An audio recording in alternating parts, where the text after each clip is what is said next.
I'm Black American. I'm Josiah. And I'm Evelyn, continental African. We're in Tanzania. Why won't we make it? What's the first reason?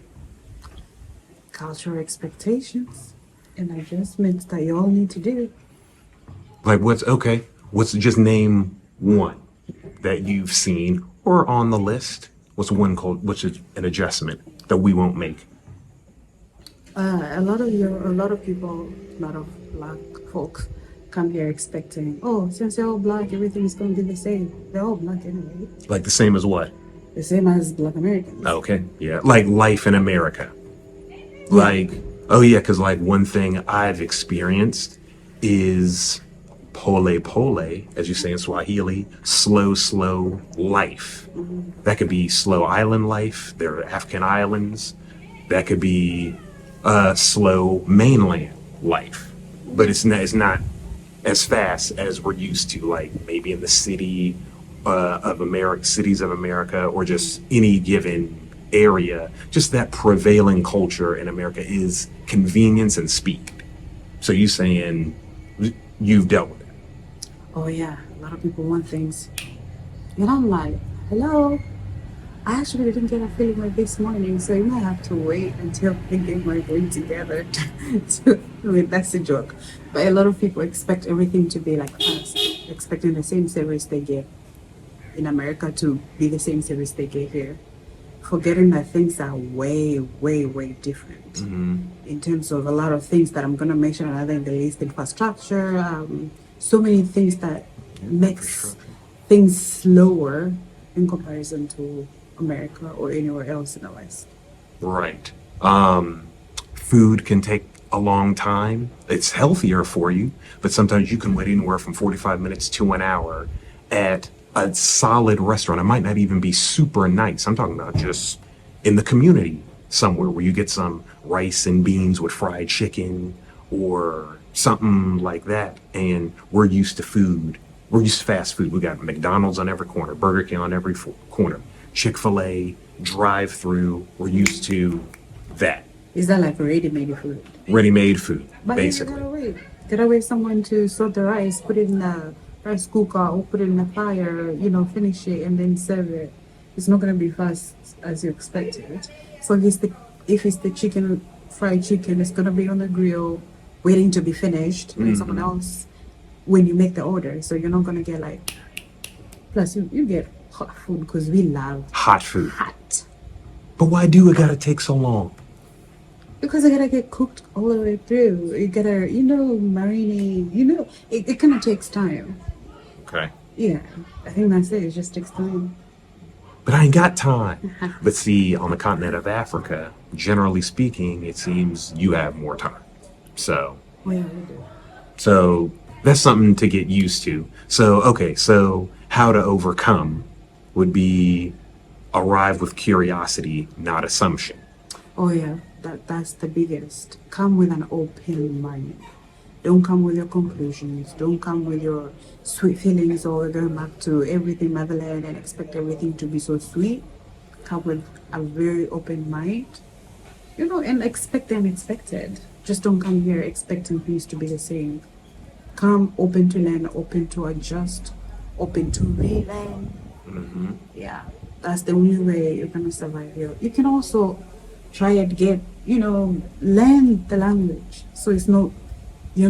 having the cultural shock on top of not understanding the language. At least get to learn the basics. So when you're here, at least you can, get yourself ask simpler questions. You already have a knowledge of like how to greet someone. You don't, you're not feeling awkward in like meeting someone you don't know what to do or what to say.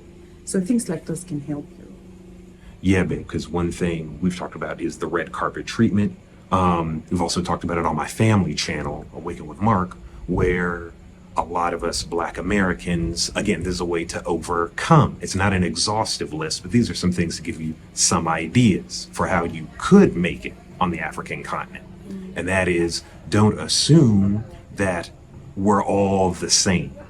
We might have, similar skin tone, maybe, that's true. But you're Maasai. You're Tanzania. You have a different experience than my experience in the DMV.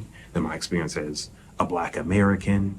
And you and I have talked a lot about how my feelings have been hurt.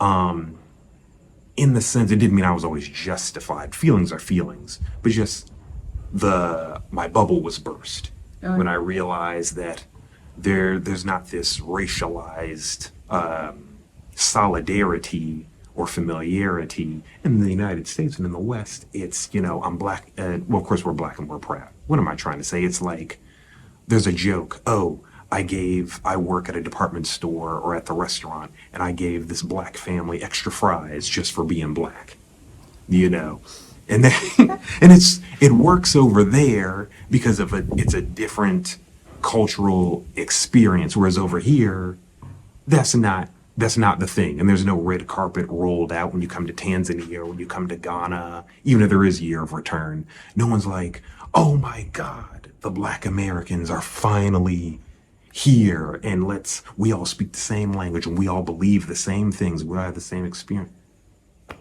Right? But it's like one thing y'all should know, all continental African, we've been Black. We never, if some countries have dealt with like racial, what's the word? That I said? Yes. Like, Or like racial some, solidarity or yes. familiarity. Gotcha. Yeah, we've been Black, we've dealt with us being Black with being Africans, and being Africans, we've been from different tribesmen. So I'm Maasai, there's someone else Chaga, there's someone else Higher, there's someone else from Zambia. We have different tribes. It's easy to do something for your tribesmen, but it's like, it's different when you're dealing with another tribe. Not that we have tribalism, we're all African and we love each other, we live in peace, but it's like, those things, like what the example you just gave, doesn't work because Yeah, it's a different experience. It's just people here, and my experience, and again, I don't speak for all Black Americans or anything like that, but I've never experienced any type of special treatment for being Black American. I've definitely hung out with people here in Tanzania back when my family was in Rwanda. We lived there for a year, and we had people say, neighbors and people who became our friends, like, hey, we do welcome you guys here. In Tanzania, you guys say karibu, welcome. We definitely are excited at the idea of you guys coming and bringing your culture, bringing your expertise. But it's from a teamwork standpoint. It's not from oh, you're so much better than us or something, which it shouldn't be. No one's better than their neighbor or anything like that. But at the same time, my experience has been you guys are doing quite well here for yourselves and are always welcoming new faces, melanated or otherwise, so that we can work together. Is that right? Yeah, that's right. That's entirely right. I actually remembered something. So most of the time when we meet Black Americans, myself being have done that, I expect them to understand the language because I don't see any difference. You expect us to understand? Yeah, because I'm like, yo, Black, that's you real. speak Swahili. It's like, so it's like until someone speaks and you get to realize, like, oh, they actually don't speak Swahili because they're not Tanzanian. So we usually don't have that difference of, oh, Black American, or there is like, whatever. We're all Black, so I expect to be like, oh, it has to click in my head like, oh my God, not everybody speaks Swahili. That's deep. I didn't know you felt that way or had experienced wanting that connective tissue of like, well, don't we all know Swahili? But it's like, no, we don't, but it's part of your daily life. Yeah. But that was like way back when I was still, growing up a child. And I never experienced meeting someone else Black who didn't speak my language. Because I'm like, oh, people should speak Swahili. That's deep. Yeah, it's like, how can you not understand? Sometimes I used to like, you truly don't understand Swahili, or you truly don't speak my language. But yeah, so that all is to say that we don't treat anybody with like special treatment. We treat everybody the same. If I love my tribesmen, I'm going to love everybody else, Black or white, for sure, because we never grew up with like the difference and feeling like, oh, we're Black, so like, like, oh, you say not that I'm disrespecting anybody, like Black lives matter. Here is like, all life matters because everybody's. It's everyone's life is valuable because it's different. Not that there aren't racial problems here. Colonization is a thing. It's still very much felt. But as we've talked, it's like our experience we are seeing, colonization is not Western racism or Americanized racism steeped in antebellum slavery and stuff like that. Excuse the dogs. So it's a different thing. There's so much more to say about that. Maybe we will, but we'll have to go to point 2 next. And that is economic and cost of living surprises. So yeah, for example, as an expat, I'm not used to so many things being so affordable by my standard. Yeah. Because that's what I'm thinking of. There's nothing wrong with that. There's a whole discussion there. There's like a lot of us are like, wow, this meal costs this much for this much food or whatever. And I'd be like, that's cheap. By our standards. Yeah, by American dollar. Because usually people compare to like, oh, so that's only $2? I'm like, yeah, but that's expensive. I can actually have it for like lesser than that. So it's like cost of living varies from country to country, but also as much as things can be cheaper, there are also some things that are almost the same price as America. So yes, your dollar can take you so far here because it has more value in comparison to our currency. But don't be surprised when some things are almost the same price as back where you're from, because things are just different like that. So some of what we saw here was some African countries are not as inexpensive as people imagined. Imported goods, fuel, housing in expat-friendly areas can be costly. So it's true. It's true. Expats coming to different places does bring up the property value, but or property value or cost of living. Is there more you experience? I mean, yeah, because most of the things, as you did mention, that most of the things are exported from like different countries in the West, China, anywhere we're getting the raw materials, so the price is going to be a little bit pricier than where you're from. A good example would be I dealt with someone today that they're making comparison from like a product that they buy in their country versus how much we buy here, and forgetting that their tax from the government tax like the amount that someone transported something from China, it's not definitely going to be the same price as you buy in China. So that's also makes things somehow a little bit pricier. Gotcha. Than in the West, where everything pretty much might be produced there. There's also a kind of local tax. People complain all the time about like, oh, the moment they heard I speak English, the price went up. And you've helped me with that and stuff. You know, used to say how much in Swahili, you say shingapi, or you ask shingapi, how much is this? And that can help a lot. But it is kind of the cost of doing business. I mean, I think it's kind of wrong, but at the same time, I kind of get it. That's just my opinion. But I don't know. It's like the dollar still goes farther. And I mean, if you can work around it by knowing the language or something, if you can work around it, including if you have somebody you love, someone who's become part of your family, someone, you know, I don't know, should I not look at it as wrong? I'm not condemning the person. No, it's not wrong. So I think it's, I would say something different. Most of the time you see me bargain in the market, it's not because literally I wanted to bargain, but that's also a type of interaction. Bargaining, You haggling. have people. So it's like someone might say, oh, something is maybe $5, and I'm like, no, I have two. And it's like we go back and forth, and it's like people make jokes, people, you know, I feel like it's part of the interaction that day to day we have. And it might seem a little bit, that's also another thing that you have to do the adjusting with. Because it's like it may be a lot of bargaining, specifically in my country. I'm not speaking for everybody, but from my own experience and the things that I see day to day, it's like some of the time it's not the bargaining, it's not the money, it's like the interaction.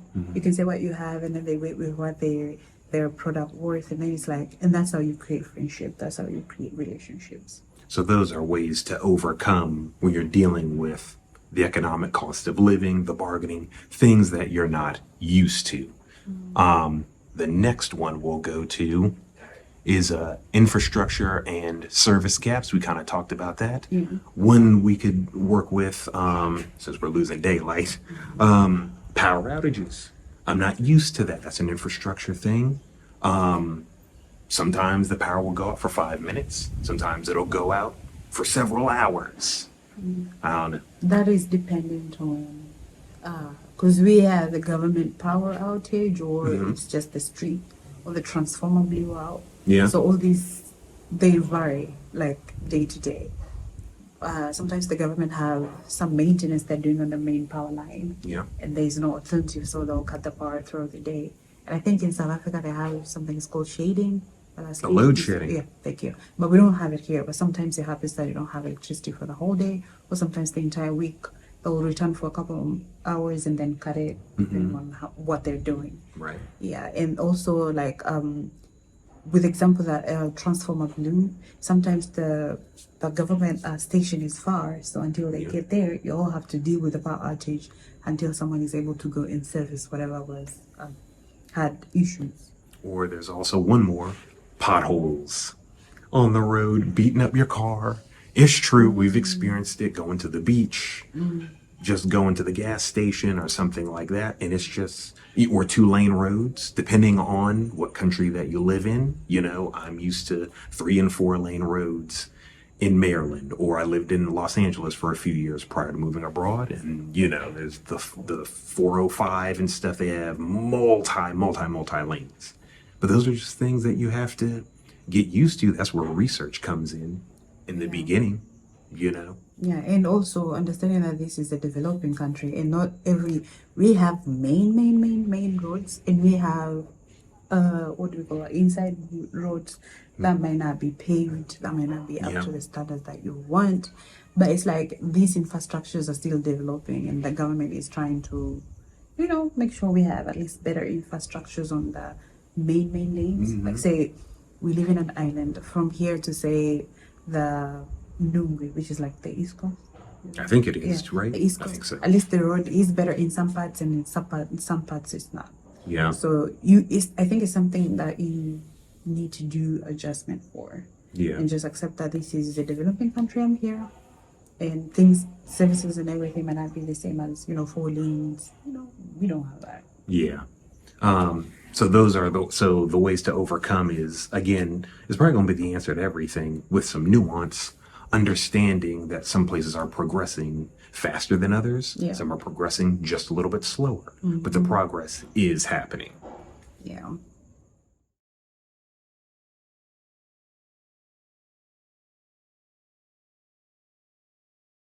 Legal visa and work restrictions.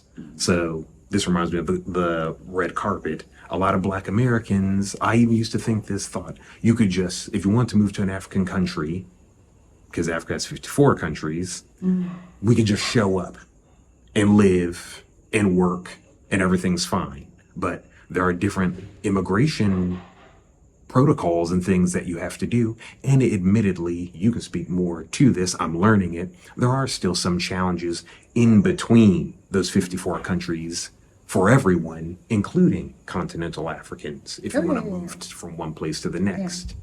There are regulations, and every country have their own regulations in terms of incoming people coming into the country. They're like, you need to have a visa. Depends on, I think they have, like for us, we have East African community that gives you a little bit of a privilege. If you're from East Africa, I can go to some countries with no visa, but there's some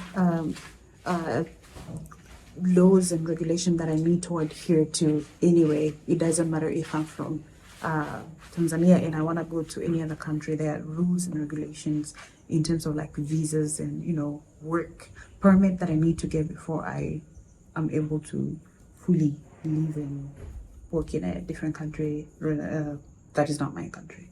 That's fair. So one way to overcome that is, again, do your research. Become aware of the visas, for example. In our experience, you know this, hon, we really enjoy the visa process, prioritizing getting the various visas versus prioritizing citizenship. As it would happen in Tanzania, what's the case with citizenship? Can you have dual citizenship or not? You can. You have to. Some countries are different. You have to choose Some one. countries are different. Yeah. But here you do have retirement visa. You do have tourism. Student visa. You have student visa, business or investor visa, Yeah. and on and on. So one way to overcome is to get educated before you come to an African country on the basic immigration protocols, and visas is one great place to start, Yeah. so that you don't have no headaches. Five, perception of wealth and diaspora privilege. We kind of talked about it already. Some locals may assume that you're wealthy. Yes, we sometimes, comparatively, depending on where you are in a certain African country, it depends, you will be seen as more wealthy or even an ATM machine. That gets more into like friendships and things like that. Because the US dollar, British pound, whatever, does go further. In this case, we're talking about USD. That's the thing about numbers and money. That's the cold hard facts, right? And I think it has a lot to do with what we were shown in the media, like what we were fed into, believing that most people from outside your country are richer than you.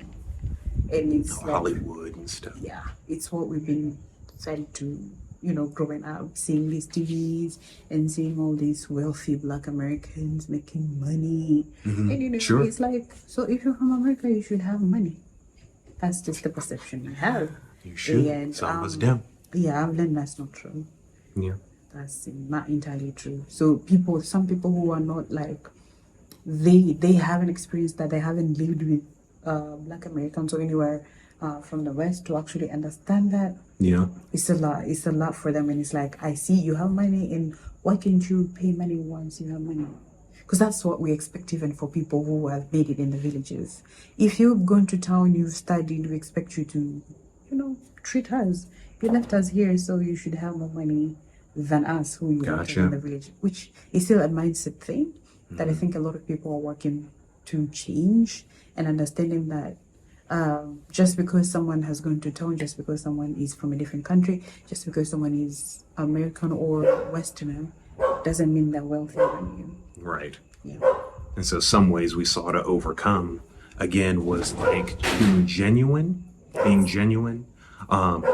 generous with like your teaching, with your time, with learning the customs and things like that, so that you can share, like that expression, share the wealth of food. Sometimes it's not even the money necessarily. Sometimes it's the sharing of food. You grab stuff from my mom all the time, like, spices and things like that, and vice versa for maybe cooking, or things related to clothing, or things we do related to the car or whatever.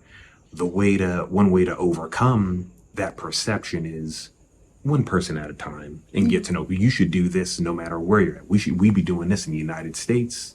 People do it here. You get to know people, and don't be too trusting. Take your time. It's okay. Don't be too trusting. We've heard of people, expats coming and visiting or living, and they're tipping everybody exorbitant amounts of money. You've told us, don't do that. That's not right. I mean, you tip someone according to what you feel. So if you feel like being too generous, you can be too generous, but you shouldn't feel like it's a must. Because one, we don't have those like percent over like, a certain percent of your bill. No, we don't have like, you just tip You mean someone.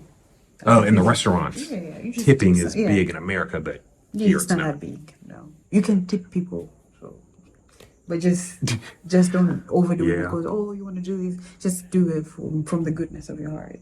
Okay. Yeah, just be careful. Don't use it because other people may take advantage of that. Yes, ma'am. And I think that's also the reason why people think you're rich. You cannot tip me 50,000 shillings. Right. And That's I don't what it's like. expect you to tip me the same amount the next day. Right. It's like, you gave me 50. You could afford to give me 50. And how much is 15 ballpark? How much is 15,000 shillings in USD? Like 15, somewhere there. No, 15,000. How much is that in USD? I said 50. So 15 will be like $15 or somewhere there. Sorry. Gotcha. No, I'm still getting my Swahili ears, that accent. You gotta be patient. So I know we're losing daylight here. So isolation and social networks is number 6 of why Black Americans won't make it in Africa. And so they some just come, and they just keep to themselves almost too much, even though you look like there's that. You might stay to yourself too much, or you try to be too outgoing. You're too outgoing, and you think just because we look generally the same that everyone connects with you. And they don't. There may be language barrier, depending on the research you did. Is English the first language or second language at the very least? Heck, maybe even third language. And there's just a lot of projection Yeah. There's a lot of projection of, we look the same, we must be the same, but you're not. But that's not bad, you Yeah. know? Basically. But yeah, that could be if you like try to have people with you, like say if you go to church or if you join a club or if you have a community that you can Yeah. stay with people, that can be a way to help you integrate better into the community without being too much of an outsider. Yeah. Yeah, without people like taking advantage of the fact that you're an outsider in that community. Very So good. try and like get yourself a community that it could be a community, a person, or someone who will be like your local tour guide or your local Yeah. person to take you around and familiarize you with things and Yeah. how they do things in that specific area. That's really good. I know one thing that helped is when we were in Rwanda, we were able to hire a chef. That can be a common thing when you're moving about the world, never mind an African country, where you hire a local to watch your children or cook or clean. And that's perfectly normal and fine and respectable as well. And she would cook to order things that we liked as well as Rwandan dishes. And over time, we learned about her family. She had a little boy at the time. He's probably a lot bigger now, you know, and just other things about Rwandan life. And it was just baby steps. It was a way to learn that way, or people would invite us to their weddings and things like that over time of getting to know people. So those are some ways to overcome. Another way that our family has talked about is using social media, using Facebook. Like before you move to any country, better yet one in Africa, look into Facebook groups if you're on Facebook, or start a Facebook account for the sole purpose of looking for life in Italy, life in Tanzania. If you're specifically looking for the African, Black American or African diaspora, you can look for like Black people in ... And you input a country in Facebook. So you look for Black people in Thailand, Black people in Tanzania, Black people in South Africa, you know, or Black Americans more specifically, you know, keywords and stuff like that. And that's a good way to kind of get a sense for where we're at and things like that, and see, hey, do I fit in a certain place or not, with people that are like me also intermingling with the local community. There's cohesion and whatnot, you know. And so our last one, security and safety awareness. And so there is petty theft, there is scams, corruption can occur, but you know what? I think one of the reasons we can't make it here is because we think it's paradise. Or it's extremes. We either think it's paradise Or it's like or it's hell. yeah. And it's like, guys, there's corruption and scams in the United States. Hello? All these different administrations you've lived through, things pertaining to your business, can you take out a loan, inflation, you name it. There's all types of corruption going on. We're making Hollywood movies about corruption in the United States, you know? But I think there's that extreme perception when it comes to security and safety that can mess us up. Have you seen anything or remember anything we've talked about? I mean, you pretty much covered most of it, but it's like just come expecting that things can happen. It's not a paradise. It's not paradise. It's not too evil as well. So just come expecting that life can be the same as you're in the streets of America. Someone can just, you know, grab you and like give me whatever you have and stuff. It can happen. Yeah, it can happen. But just the way to overcome that is like maintain a low profile. Don't be showing too much that you have too much money or you're too rich. Just maintain like a low profile. Make sure you create relationship with people who are going to help you really navigate and like what are the safe hours to be out, where you should be out at what hour, in what area, because every area has like areas that are Tell them. dangerous. So it's like get yourself a trusted someone that is gonna really help you understand what you shouldn't do, where you should go, where you shouldn't go, what time you should be out, what time you shouldn't be out. So it's like having someone who's gonna really guide you. Could be your fellow expert, could be a local, could be someone who is already in that area and they're already familiar with the environment. So That's great, babe. So in summary, what we talked about was the reasons why Black Americans will never make it in Africa is if they don't know some of these challenges, and there's more, but they don't adapt to things like, I'm just scrolling here, cultural adjustment and expectations, economic and cost of living surprises, infrastructure and service gaps. What about the last three, hon? Legal visas and work restrictions, perception of wealth and diaspora privilege, isolation and building of social networks, and the last thing is security and safety awareness. So if you can look into these things and then look on the ways that we discussed and more, like really think about it, especially if you're going to move with a group or something like that, or get an accountability partner, there are ways for you to overcome these things so as that you can thrive and really enjoy living in an African country or really anywhere. Yeah, because that applies anywhere, really. Just It's global. Yeah, it's a global. These are things you should know before you move out anywhere. It could even be even a different state. Yeah, given that it's the exactly. same state. It could even be for us moving to a different region, or Yeah. going to an African country, or you coming to Africa, or going to any other country. These Yep. are things that any person should know before they move out of their hometown, somewhere where they're more familiar with. Yeah, 'cause my mom always says, like, New York is not the same as LA. You know, there are two different areas with different ways of doing things, different expectations, different vibe. So it's the same thing, better yet, in another country, Yeah. whether in Africa or someplace else. Yeah, I moved from Arusha to Zanzibar, and I had to do all these adjustments that we just spoke about.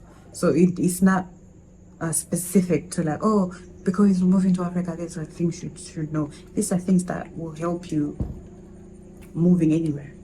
Exactly. So that's it for this video. So comment below if you've ever been to an African country. Type 1 if you're thinking of moving to an African country, okay? And we hope that this was really, really helpful. Check out our previous videos if you're new here. We appreciate it. It really helps the channel out. And with that, we'll see you on the next video. Remember, we don't speak for everybody. I don't speak for all Black Americans. I don't speak for the entire continent of Africa. I speak for my experiences. We're just giving you our story, okay? And we hope that it helps you if you're interested in moving about the world, especially to an African country. Be blessed. See y'all later. Bye. Bye-bye.